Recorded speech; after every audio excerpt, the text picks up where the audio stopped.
मरियम जो औरंगज़ेब हैं उनको मैं कहूँगा एक तो वो वही काम करें जो उनको आता है, यानी कैंडी क्रश खेलें। इससे ज़्यादा वो बेचारी जो है वो कुछ करने के काबिल नहीं है। तो मरियम औरंगज़ेब ने जब पिछली दफ़ा पीटीवी हमने टेक ओवर किया था तो पीटीवी तकरीबन जो था वो 41 करोड़ रुपए के लॉसेस में था। हम जब मैंने उसको हमने छोड़ा उसको तो वो 4 अरब रुपए के प्रॉफिट में है। और अनफॉर्चुनेटली इन्होंने आते ही दोबारा वो सारा अपने एक महबूब टीवी को नवाजने के लिए जिस तरीके से इन्होंने काम शुरू कर दिया, ये दोबारा टीवी जो है वो लॉस में चला जाएगा।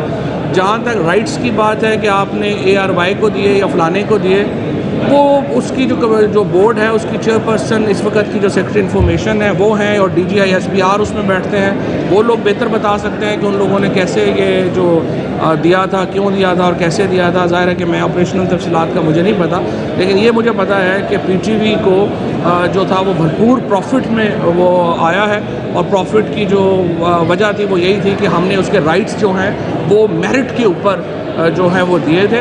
और इंशाल्लाह ताला ये हुकूमत एक आध महीने में जा चली जाए तो ही PTV बचेगा, वरना ये कैंडी क्रश चैम्पियन और इनकी जो टीम है ये हमारा पूरे मुल्क का बेड़ा गर्क कर रही है, उसी तरह से PTV का बेड़ा। चौधरी साहब ये बता दें कि कहते हैं कराची के लोग कहते हैं कि MKM और चौधरी किसी एक हुकूमत के बगैर नहीं रह सकते, तो आप अपनी पार्टी कौन सी है? हम तो हुकूमत के बगैर ही खड़े हैं। और जिन लोगों को सियासत का नहीं पता, जिनको सियासी हिस्ट्री का नहीं पता, वो ऐसी बातें करेंगे।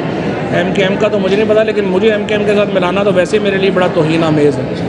और मैं ये समझता हूँ कि जो इनकी जो पॉलिसीज़ रही हैं वो पॉलिसीज़ तो रही हैं कि आप अपने आप का जो है वो इन्होंने अपना आप का हमेशा सियासी सौदा किया। हम तो 100 साल से इस्तिबदाद के ख़िलाफ़ लड़ रहे हैं और इंशाअल्लाह ताला अभी भी खड़े हैं। और अभी भी जो इमरान खान हैं वो इसलिए उनके साथ खड़े हैं कि वो हक़ पे खड़े हैं। और उनका जो इस वक्त पाकिस्तान के लिए जो एक ही जमात और एक ही लीडर है जो पाकिस्तान के वफाक की बात करता है, जो पाकिस्तान को एक जोड़ने की बात करता है, वो इमरान खान है और PTI, और हर शख्स का फ़र्ज़ है उसका साथ। हम आपके साथ हो मगर इदारे ना हो तो आप कामयाब हो जाएंगे? ये बड़ा ट्रिकी सवाल है। हमें उम्मीद है कि इदारे अवाम के साथ देंगे। अच्छा फवाद साहब, ये फरमाइएगा कि बहुत से सोशल मीडिया पे ट्रेंड चल रहे हैं और बहुत सी इदारों में जो शख्सियत बैठी हैं किसी के हक़ में और किसी के खिलाफ ट्रेंडिंग चल रही है, और ये ज़्यादा इल्ज़ाम दिया रहा है कि जो आपकी सोशल मीडिया, मैं ये समझता हूँ पूरा पाकिस्तान इस वक्त यकसू है नए इंतखाबात के लिए, और इंशाअल्लाह ताला हम बड़ी जल्दी अगली कॉल देने वाले हैं और पूरा मुल्क जो है वो सरापा एहतजाज होगा। अगर ये इंतखाबात का ऐलान नहीं होता तो हमें रास्त इक़दाम के लिए आगे बढ़ना होगा, और हमने इस सिलसिले में पूरी तैयारी कर ली है। और इंशाअल्लाह बहुत जल्द हम कौम से दोबारा अपील करेंगे और पाकिस्तान में हम एक बार फिर एहतजाज का बड़ा सिलसिला जो है वो शुरू होगा। और आप देखेंगे कि इस हुकूमत को हम इंतखाबात के लिए मजबूर करेंगे। ये पाकिस्तान के लोगों का आइनी और कानूनी हक़ है कि वो हुकूमत मुंतखब करें। बाहर की दारुल खिलाफ़ों से बैठ के हुकूमतें मुंतखब या सिलेक्ट नहीं हो सकती जिस तरीके से पाकिस्तान में हुआ। सो लिहाजा मैं तहरीक इंसाफ के कारकुनान से कहना चाहता हूँ, अपने तमाम जो वो लोग जो कि इस निज़ाम से तंग हैं, इस महंगाई से तंग हैं, उनसे कहना चाहता हूँ आप लोगों ने तैयारी करनी है और इंशाअल्लाह ताला बहुत जल्द एक बड़ा एहतजाज जो है वो हम मुल्क गिर एहतजाज जो है वो लॉन्च होगा, और हम इंशाअल्लाह ताला ये हुकूमत को इंतखाबात की तरफ मजबूर करें। अच्छा फवाद साहब, ये फरमाइएगा कि आप कह रहे हैं कि इंतखाबात होने चाहिए, मगर आपकी फॉलो फेल में तदाद नजर आता है कि आपके जो अरकान असम्बली है उन्होंने अभी तक पार्लियामेंट को नहीं छोड़े हैं और मुराद ले रहे हैं। दूसरी बात यह है कि आपके पास अगर इत्तेफाक में जाना है तो KPK की असम्बली को तोड़ने का ऑप्शन मौजूद है, आप उसमें क्यों नहीं जा रहे हैं? आप वो असम्बली तोड़ दें ताकि वहाँ पर जो है एक हुकूमत के पास कोई जवाब ना रहे कि वो तो कर सके इंतखाबात से फरार हासिल कर। पहली बात तो यह है कि जो अरकान असम्बली पार्लियामेंट लॉजेस में हैं उनका ये हक़ है कि वो अगले इंतखाबात तक वहाँ पर रहें, और वो अपने पैसे दे रहे होते हैं, वो उनकी मुराद नहीं है। जो भी अरकान असम्बली पार्लियामेंट लॉजेस में रह रहे हैं वो उसके पैसे दे रहे हैं, वो कोई वहाँ पे मुफ्त नहीं रह रहे हैं। दूसरी बात यह है कि जो अरकान असम्बली के लिए असम्बली नहीं रहा, वो कैसे नहीं, वो इसलिए कि जो रुकन असम्बली था वो अगले इंतखाबात तक वहाँ पे रहता है और इसलिए उसका हक़ है कि वो वहाँ पे रहे, और वो अपने पैसे जो हैं वो दे रहे हैं। और कोई सियासतदानों को पाकिस्तान में इतनी मुराद नहीं मिलती, जहाँ पे मुराद मिलती हैं वहाँ पर आप बात करें और कोशिश करें कि उनको एक्सपोज करें जहाँ पे मुराद मिल रही हैं, उधर भी हिम्मत किया करें।